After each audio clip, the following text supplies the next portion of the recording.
नमस्कार दोस्तों, मैं अनूप कुमार श्रीवास्तव आपका स्वागत करता हूं। तो चलिए हम क्लास को आगे बढ़ाते हैं। तो बच्चे पहले याद रखिए, मैंने आपको भाग 1 में भारत और राज्य क्षेत्र पढ़ाया, भाग 2 में हमने नागरिकता को पढ़ा, भाग 3 में हमने मौलिक अधिकार पढ़ा और भाग 4 में हमने नीति निर्देशक तत्व और मूल कर्तव्यों को बखूबी सीखा। बच्चे अब यहाँ से हमें चलना है भाग 5 की ओर, लेकिन पहले याद रखिए कि ठीक है भाग, तो सभी बच्चे याद रखेंगे हमारा जो चैप्टर है वो है संघीय कार्यपालिका। क्या है हमारा चैप्टर? संघीय कार्यपालिका। ये हमारा अगला चैप्टर है संघीय कार्यपालिका। ये भी बहुत महत्वपूर्ण है। तो चलिए सीखते हैं। क्लियर है? तो बच्चे सबसे पहले याद रखिएगा कि संघीय कार्यपालिका संविधान के भाग 5 और अनुच्छेद 52 से लेकर अनुच्छेद 78 तक किसका प्रावधान है? संघीय कार्यपालिका का प्रावधान है। यहां सभी बच्चे याद रखिएगा कि भारतीय संविधान के भाग 5 में, भारतीय संविधान के भाग 5 में और अनुच्छेद 52 से लेकर अनुच्छेद 78 तक, क्लियर है, किसका प्रावधान है? तो संघीय कार्यपालिका का प्रावधान है। यहां पूरी बात समझ में आ गई? ठीक। अब प्रश्न है कि चलो ठीक है, संविधान के भाग 5 आर्टिकल 52 से 78 तक संघीय कार्यपालिका है, तो संघीय कार्यपालिका में कौन कौन आते हैं? तो बच्चे याद रखेंगे सबसे पहले संघीय कार्यपालिका में कौन कौन लोग आते हैं? याद रखेंगे राष्ट्रपति, उपराष्ट्रपति,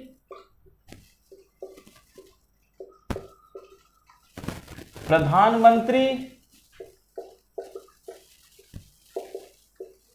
मंत्रिमंडल और भारत के महान्यायवादी। पूरी बात समझ में आ गई?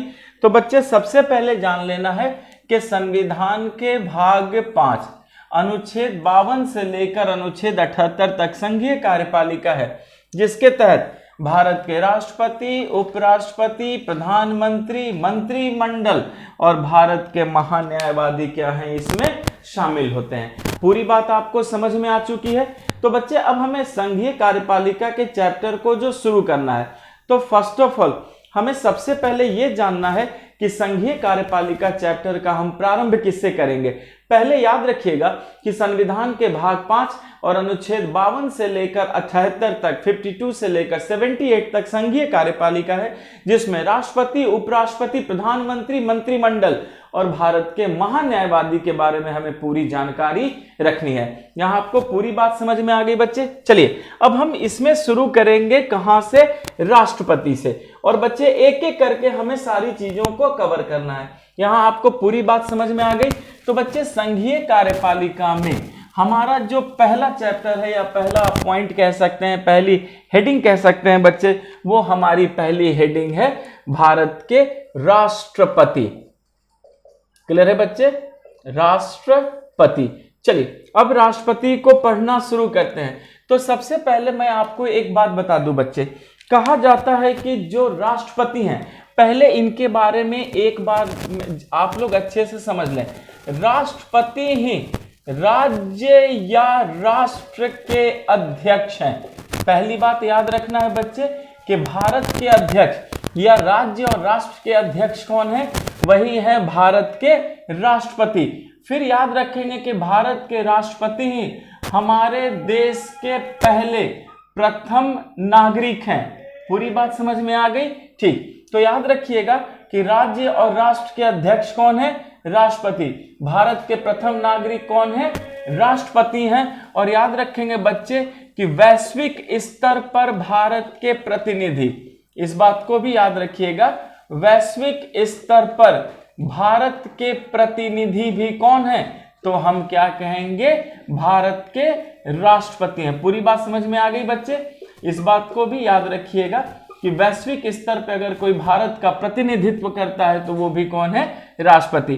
तो राष्ट्रपति राज्य राष्ट्र के अध्यक्ष हैं, प्रथम नागरिक हैं और वैश्विक स्तर पर भारत के प्रतिनिधि हैं। और बच्चे फिर एक बात और याद रखिएगा कि ये देश की एकता और अखंडता के प्रतीक भी हैं। देश की एकता एवं अखंडता के क्या हैं? ये प्रतीक हैं। पूरी बात समझ में आ गई? तो पहले राष्ट्रपति के बारे में कुछ बेसिक्स आप लोग जान लो। बच्चे, राष्ट्रपति ही हमारे देश के राज्य या राष्ट्र के क्या हैं? अध्यक्ष हैं। क्लियर है बच्चे? चलिए यहां समझते चलिए। राष्ट्र और राज्य के अध्यक्ष हैं, हमारे देश के पहले नागरिक हैं, वैश्विक स्तर पर भारत के प्रतिनिधि हैं और भारत की एकता और अखंडता के क्या हैं?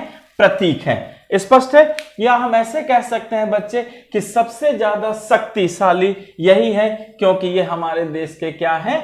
अध्यक्ष हैं। स्पष्ट है? ओके। अब बच्चे यहां से समझना शुरू करते हैं। पहले एक बात याद रखिएगा कि भारत में ब्रिटेन के समान, यहां सभी बच्चे याद रखिएगा कि भारत में ब्रिटेन के समान संसदात्मक शासन व्यवस्था अपनाई गई है। भारत में ब्रिटेन के समान संसदात्मक हमने व्यवस्था को अपनाया है, संसदात्मक व्यवस्था को अपनाया है। पूरी बात समझते आ रही है बच्चे? एकदम एक एक चीज क्लियर करते चलिए। याद रखिएगा कि जो भारत है उसमें ब्रिटेन के समान हमने कौन सी व्यवस्था को अपनाया है? संसदात्मक व्यवस्था को अपनाया है। अतः बच्चे याद रखेंगे कि संस्थात्मक व्यवस्था की वजह से भारत क्या है? भारत एक लोकतंत्र है। भारत क्या है? एक लोकतंत्र है। पर याद रखना है कि किंतु, इस बात को समझिएगा बच्चे, किंतु यहां का राष्ट्रपति, क्लियर है? यानी कि भारत का, यहां समझिएगा बच्चे, किंतु यहां का मतलब भारत का राष्ट्रपति वंशानुगत न होकर, वंशानुगत, क्लियर है बच्चे? यानी वंश परंपरा, क्लियर है?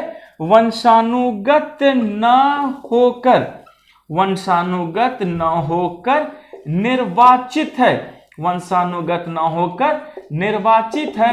अतः भारत एक प्रजातांत्रिक, यहां सभी बच्चे याद रखिएगा, अतः भारत एक प्रजातांत्रिक गणतंत्र है। गणतंत्र क्या है बच्चे? देश है। पूरी बात समझ में आ गई? एक बात यहां सभी बच्चे याद रखिएगा कि भारत में जो है हमने ब्रिटेन के समान संसदात्मक व्यवस्था को अपनाया है। तो बच्चे, संसदात्मक व्यवस्था अपनाने के कारण भारत क्या है? भारत एक लोकतंत्र है। लेकिन हमारे यहाँ के जो राष्ट्रपति हैं वो वंशानुगत न है। क्लियर है बच्चे? वंशानुगत न होकर क्या है? वो निर्वाचित हो। देखिए मैंने डबल क्लिक कर दिया और इस पर मैंने क्या कर दिया? कट लगा दिया। तो याद रखिएगा कि हमारे यहाँ के राष्ट्रपति जो हैं वंशानुगत न होकर निर्वाचित है। इसीलिए भारत क्या है? एक गणतंत्र है, यानी संसद के कारण प्रजातंत्र है और राष्ट्रपति की व्यवस्था यानी निर्वाचित व्यवस्था के कारण बच्चे क्या है? भारत एक गणतंत्र है। तो सभी लोग याद रखेंगे कि भारत एक प्रजातांत्रिक गणतंत्र है और गणतंत्र की जो व्यवस्था है बच्चे हमने फ्रांस के संविधान से लिया है।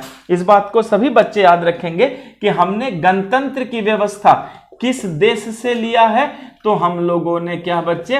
गणतंत्र फ्रांस से लिया है। इसका मतलब है संसद को हमने ब्रिटेन से लिया है, लेकिन राष्ट्रपति को निर्वाचित करके गणतंत्र बनाया और गणतंत्र की व्यवस्था हमने कहां से लिया है बच्चे? फ्रांस से लिया है। पहले तो आप इस बात को सभी लोग याद रखिएगा कि कहने को हम ब्रिटेन के गुलाम थे, ब्रिटेन की संसदात्मक व्यवस्था को हमने अपनाया है बच्चे, लेकिन हमने हमारे देश के राष्ट्रपति को क्या किया है? निर्वाचित बनाया है। इसलिए भारत एक प्रजातंत्र है और प्रजातंत्र के साथ साथ क्या है? लोकतंत्र भी है। यहां आपको पूरी बात समझ में आ चुकी है? चलिए पहले एक छोटी सी बेसिक बात था जो मैंने आपको सिखाया बच्चे, याद रखिए। इस चैनल पर पूरी आपके लिए मेहनत की जाएगी और टीचर खुद मेहनत करेंगे।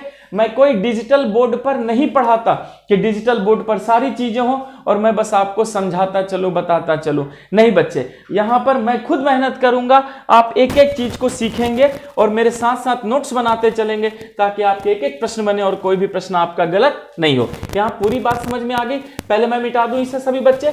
ओके ना, अब यहां केयर कीजिए। तो बच्चे चलिए सबसे पहले हमने क्या किया कि राष्ट्रपति के बारे में जो भी बेसिक्स था पहले हमने उसको क्या किया? कंप्लीट कर लिया। यहाँ आपको पूरी बात समझ में आ चुकी है? ठीक है ना। अब बच्चे यहाँ सभी लोग केयर कीजिए, जैसे मैं आपको सिखाते चलता हूं। आर्टिकल 52 कहता है, यहां समझिए बच्चे, आर्टिकल को याद करना सीखते हैं, ठीक है। सबसे पहले याद रखिए कि आर्टिकल 52 कहता है कि भारत में एक राष्ट्रपति का पद होगा। भारत में एक राष्ट्रपति होगा। पूरी बात समझ में आ गई? तो बच्चे इस बात को सभी लोग याद रखिएगा कि आर्टिकल 52 कहता है कि भारत में क्या होगा, एक राष्ट्रपति होगा। तो चलिए हमने समझ लिया कि ठीक है, 52 कहता है कि भारत में एक राष्ट्रपति होगा। तो उससे क्या, अब देखो बच्चे, ठीक उसके बाद आर्टिकल 53 है, और आर्टिकल 53 ये कहता है कि संघ की समस्त मतलब बच्चे सभी, क्लियर है, संघ की समस्त कार्यपालिका शक्ति, संघ की समस्त कार्यपालिका शक्ति राष्ट्रपति में निहित होगी। राष्ट्रपति में क्या होगी बच्चे? निहित होगी। निहित का मतलब है राष्ट्रपति में समाहित होगा, राष्ट्रपति के पद में होगा।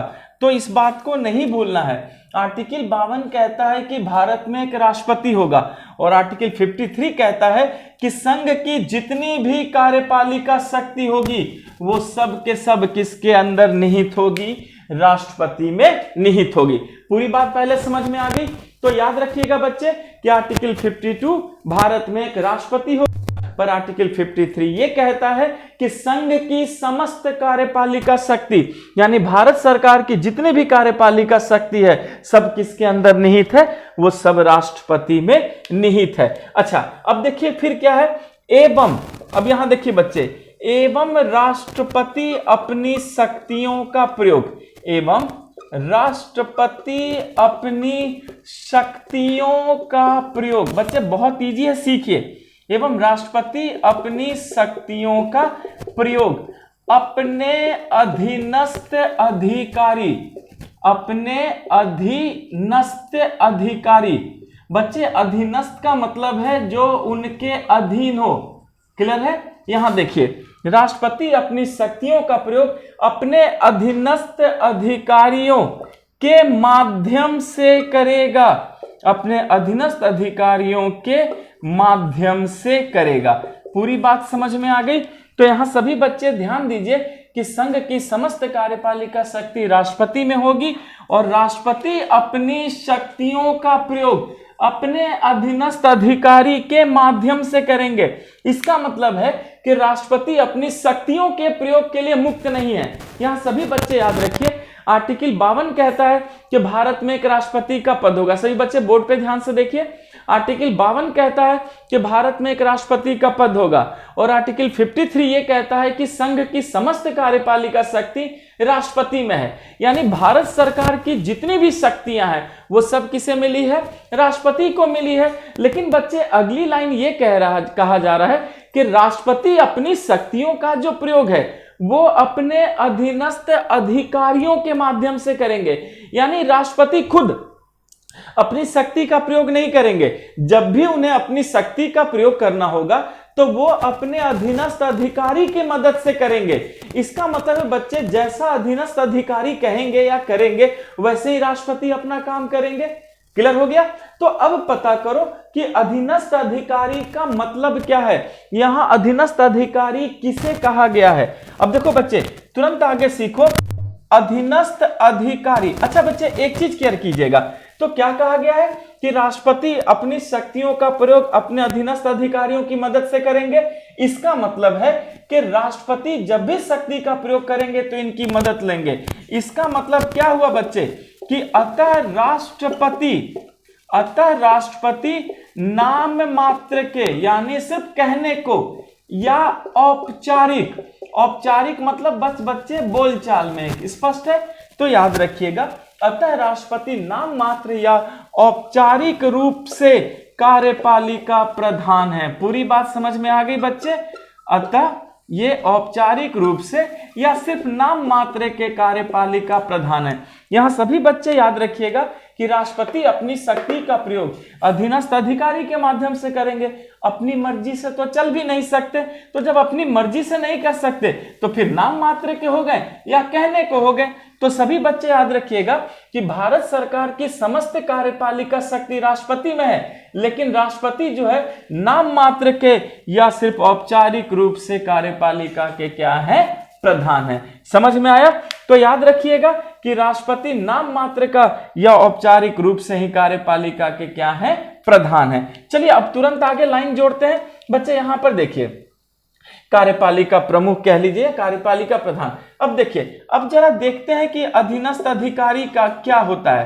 तो यहां सभी बच्चे केयर कीजिए, यहां अधीनस्थ अधिकारी से तात्पर्य, यहां अधीनस्थ अधिकारी से तात्पर्य, यहां सभी बच्चे केयर कीजिए, यहां अधीनस्थ अधिकारी से तात्पर्य केंद्रीय मंत्री परिषद से है। अधीनस्थ अधिकारी से तात्पर्य केंद्रीय मंत्री परिषद से है। किससे है बच्चे? केंद्रीय मंत्री परिषद से। तो सभी लोग रट जाइए इस बात को कि ये जो अधीनस्थ अधिकारी की बात कही गई है, ये अधीनस्थ अधिकारी कौन है? केंद्रीय मंत्री परिषद। और केंद्रीय मंत्री परिषद किस आर्टिकल में है? आर्टिकल 74 में। तो सभी बच्चे इस बात को याद रखिएगा कि जब राष्ट्रपति अपनी शक्तियों का प्रयोग करेंगे तो अपने अधीनस्थ अधिकारी, और अधीनस्थ अधिकारी कौन है? केंद्रीय मंत्री परिषद। इस बात को सभी बच्चे याद रखेंगे कि कौन है बच्चे? केंद्रीय मंत्री परिषद। तो आप जरा सोचो कि अगर केंद्रीय मंत्री परिषद अधीनस्थ अधिकारी है तो वास्तविक रूप में शक्ति का प्रयोग कौन करेगा?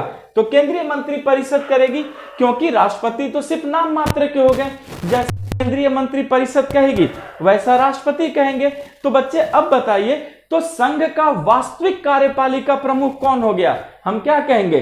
केंद्रीय मंत्री परिषद। तो बच्चे अगर मान लीजिए इस तरह से अगर आपसे प्रश्न पूछा जाए कि अतः संघ का, या बच्चे अतः आपसे यह पूछा जा सकता है कि जैसे कार्यपालिका प्रधान है तो पूछा जाएगा वास्तविक, तो आप कहेंगे कि अतः केंद्रीय मंत्री परिषद ही, अतः केंद्रीय मंत्री परिषद ही संघ का वास्तविक कार्यपालिका प्रधान है। पूरी बात समझ में आ गई बच्चे?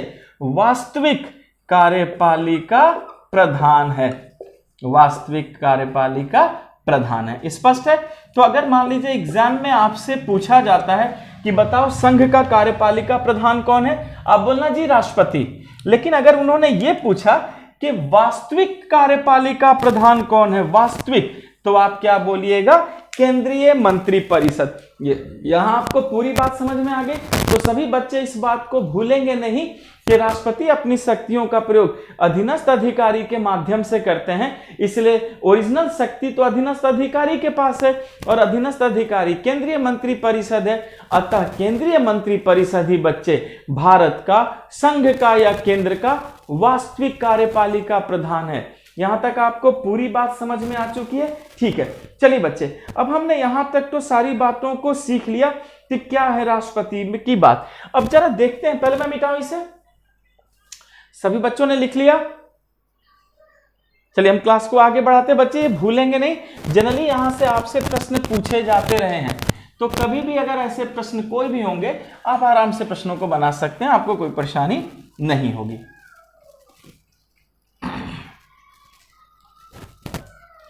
ओके, अब यहां सभी बच्चे सबसे पहले याद रखिए, अब हम राष्ट्रपति के योग्यता की बात करेंगे, ठीक है, कि कौन राष्ट्रपति के योग्य हैं। तो चलिए सबसे पहला अब यहां पर हमने पॉइंट बनाया और वो हमारा पॉइंट है बच्चे राष्ट्रपति की योग्यता। क्या है? राष्ट्रपति की योग्यता। और राष्ट्रपति की योग्यता किस आर्टिकल में है? तो सभी बच्चे याद रखेंगे कि राष्ट्रपति की योग्यता आर्टिकल 58 में है, आर्टिकल 58 में। तो चलिए पता करते हैं कि कौन सा व्यक्ति है जो बच्चे राष्ट्रपति के योग्य है, जो संविधान हमें कहता है। तो बच्चे सबसे पहले याद रखना है कि वो भारत का नागरिक हो। पहला क्या हो बच्चे? भारत का नागरिक हो, तो वो क्या बन सकता है? हमारे यहाँ का राष्ट्रपति बन सकता है, ठीक है। दूसरी बात बच्चे, 35 वर्ष की आयु पूरी हो। 35 वर्ष की आयु क्या है? पूरी हो। तो याद रखना है कि सिंपल सी बात है। तो यहां पर याद रखिएगा सभी बच्चे कि आपसे पहले पूछा जाएगा तो आप कहेंगे कि राष्ट्रपति की योग्यता, यानी पहले तो वो क्या हो, भारत का नागरिक हो। पूरी बात समझ में आ गई। अच्छा, दूसरी क्या है बच्चे, 35 वर्ष की आयु क्या है, वो पूरी कर चुका हो। अगर उसने 35 वर्ष की आयु पूरी कर ली है तो वो फिर राष्ट्रपति बन सकता है। और तीसरी योग्यता है बच्चे कि वो लोकसभा का सदस्य निर्वाचित होने के योग्य हो। एक बात याद रखिएगा, कहा गया है कि वो लोकसभा का सदस्य निर्वाचित होने के योग्य हो। ये कोई जरूरी नहीं है कि उनकी योग्यता जो है लोकसभा से अलग हो, ठीक है। तो इस बात को सभी लोग याद रखेंगे कि कहा गया है। फिर बच्चे एक मिनट, मैं इस बात को भी लिख देता हूं कि लोकसभा के सदस्य की जो योग्यता होती है वो भी उनके योग्य हो। क्लियर है। यहां पर देखिए क्या कहा गया है बच्चे, ये कहा गया है कि लोकसभा में निर्वाचित होने के योग्य हो। यहां आपको पूरी बात समझ में आ गई है। तो इस बात को सभी बच्चे याद रखना है कि पहले तो राष्ट्रपति की योग्यता यह कहती है कि भारत का नागरिक हो, फिर बच्चे वो 35 वर्ष की आयु पूरी कर चुके हों, और फिर कहा गया है कि वो लोकसभा का सदस्य निर्वाचित किए जाने के योग्य हो, यानी लोकसभा में निर्वाचित होने के क्या हो, वो योग्य हो। यहां तक समझ में आया। अच्छा, फिर याद रखना है लाभ के पद पर न हो, लाभ के पद पर न हो। बच्चे देखिए यहां पर हमें एक कंफ्यूजन होता है कि लाभ का पद हम किसे मानते हैं और किसे नहीं मानते हैं। तो चलिए मैं आपको यहां पर सिखाता हूं कि बच्चे कौन सा लाभ का पद है या कौन सा लाभ का पद नहीं होता। तो पहले याद रखेंगे कि जो राष्ट्रपति की योग्यता है आर्टिकल किसमें है, 58 में। पहले तो वो भारत के नागरिक हो, स्पष्ट है, 35 वर्ष की आयु उनकी पूरी हो और लोकसभा में निर्वाचित होने के योग्य हो, और बच्चे किसी भी लाभ के पद पर न हो। अब बच्चे सीखिए, लाभ का पद मतलब होता है कि आप भारत सरकार से या किसी तरह का कोई लाभ न ले रहे हो, ऐसे पद पर न हो जिससे आपको आय की क्या हो रही हो, प्राप्ति हो रही है। तो बच्चे चलिए पहले मैं आपको बता देता हूं कि कौन सा पद लाभ का पद नहीं होता। याद रखिए, जब हमें यह पता चल जाए कि कौन सा पद लाभ का पद नहीं होता तो फिर हम इस बात को भी छांट लेंगे कि कौन सा लाभ का पद है। तो मैं आपको वो बता देता हूं कि कौन सा लाभ का पद नहीं है, बाकी जो भी होगा वो क्या हो जाएगा, लाभ का पद हो जाएगा। क्लियर है। तो चलिए बच्चे पहले हम सीखते हैं कि कौन सा पद जो है लाभ का पद नहीं है। तो देखिए मैं यहीं पर नोट में लिख देता हूं। क्लियर है, याद रखिएगा, लाभ का पद नहीं। चलिए सीखते हैं। बच्चा अगर मान लीजिए वो पहले से राष्ट्रपति के पद पर हो तो फिर ये लाभ का पद नहीं है। अगर वो उपराष्ट्रपति के पद पर हो तो भी वो लोकसभा का वो बच्चे वो भी क्या है, लाभ का पद नहीं है। अगर वो किसी संसद में सदस्य हो, क्लियर है बच्चे, तो भी वो लाभ का पद नहीं है। और अगर मान लीजिए कि वो विधानमंडल के सदस्य हो, अगर मान लीजिए वो विधानमंडल के भी अगर सदस्य हो तो भी वो लाभ का पद नहीं है। तो बस बच्चे आप इन चारों को याद रखिएगा, ठीक है। अगर वो उपराष्ट्रपति हैं तो लाभ का पद नहीं माना जाएगा, अगर वो उपराष्ट्रपति हैं तो भी लाभ का पद नहीं है, राष्ट्रपति हैं तो भी लाभ का पद नहीं है, लोकसभा राज्यसभा या बच्चे अगर मान लीजिए कि मंत्रिपरिषद के सदस्य हो संघ में तो भी लाभ का पद नहीं है, या राज्य के मंत्रिपरिषद के सदस्य हो तो भी वो लाभ का पद नहीं है। तो बस इसको याद रखिएगा कि राष्ट्रपति भी लाभ का पद नहीं, उपराष्ट्रपति भी लाभ का पद नहीं, अगर संसद सदस्य हैं तो भी लाभ का पद नहीं, और अगर मान लीजिए बच्चे कि किसी विधानमंडल के अगर वो सदस्य हैं, राज्य में विधानमंडल होती है, तो अगर मान लीजिए कि राज्य के किसी विधानमंडल में भी अगर वो हैं तो भी वो लाभ का पद क्या है बच्चे, नहीं माना जाएगा। यहां आपको पूरी बात समझ में आ चुकी है। चलिए अब ये तो हमने सीखा। अच्छा एक चीज और याद रखिएगा कि जो राष्ट्रपति का चुनाव है वो अप्रत्यक्ष विधि से होती है। यहां मैं आपको बता देता हूं बच्चे, याद रखना है आपको कि जो राष्ट्रपति का चुनाव है, हम सीखेंगे बच्चे ये क्या होता है, ठीक है।